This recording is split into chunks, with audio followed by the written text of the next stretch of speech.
Hello, hello, hello, and welcome. I'm Elder, and this is the Open Debate.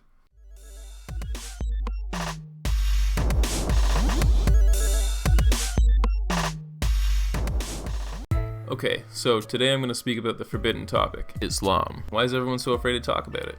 Good question. Well, it may be because it's the only religion currently being practiced in Western civilization where you have the potential for being killed if you criticize or question its beliefs. Even though throughout the parts of the world where we do see Islamic law being implemented, we see the constant degradation of women, children, apostates, homosexuals. These ideologies directly oppose the fundamental beliefs and values of Western civilization, such as freedom of speech, freedom of religion, separation of church and state. Oh, yeah, and valuing all lives equally, regardless of race, gender, sexuality, religion.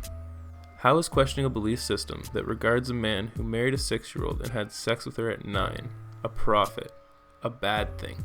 There are multiple verses in the Quran pertaining to justified violence against non-believers of the Islamic faith.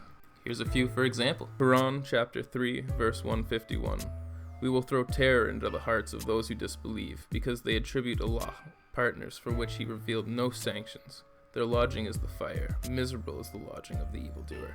Quran chapter 5, verse 33 and 34.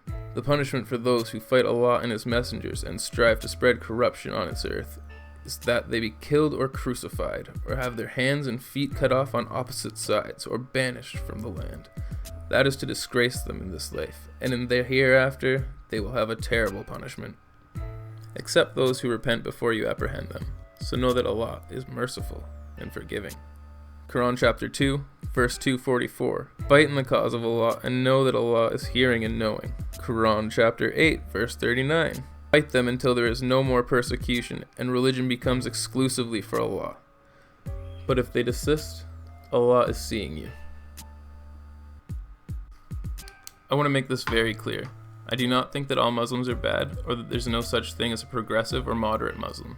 The promotion of progressive Islam is what should be focused on, especially here in Canada, the United States, and throughout Europe. The religion needs to go through a serious reform, and that means being able to discuss and criticize some of the actual conflicts, #not all, the ideologies have with Western civilization. Anytime an imam or a religious leader is questioned on the immoral nature of the Quran, they deceivingly try to avoid the question or turn the discussion into a philosophical rant about something completely different, effectively confusing the listener into thinking about something else entirely and avoiding the original point.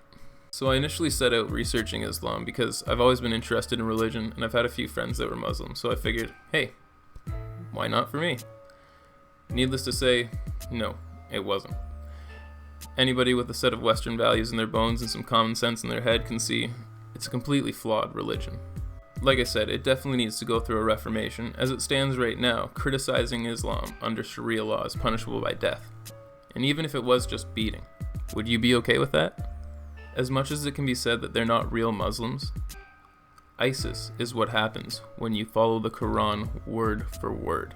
Take a look anywhere in the world right now where Islamic law is prominent in mainstream culture. Saudi Arabia has reached its highest level of beheadings in nearly 2 decades, as reported by The Guardian as January 1st last year.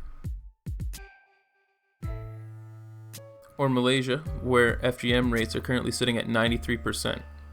93% of women are affected by female genital mutilation in Malaysia. Where are the feminists on that? Oh wait, these are our models for progressive Islamic countries. But there's no problem. Being able to address these issues without being labeled a bigoted, racist, Islamophobe is long gone. But once again, I'm going to reiterate this. I love everybody equally, and I want nothing more than to see prosperity and happiness spread out through everyone's lives. I feel as though you have the right to worship or practice your religion however you may choose, as long as it doesn't infringe on the basic human rights of any other individual. So, back to the point. Why are people so afraid to talk about it? While the average citizen is criticized being called racist or bigoted, from within the Muslim community, apostates are often filled with ostracization from their families, and in some cases, loss of life. Yes, that means you could be killed. So why don't people talk about it? Short answer, it's dangerous. And most people are too afraid to stand up and educate themselves on the world around them. Unfortunately, whether you like it or not, eventually these issues will affect you. Ignorance is bliss, but knowledge is power. I'm Elder with The Open Debate. Good luck.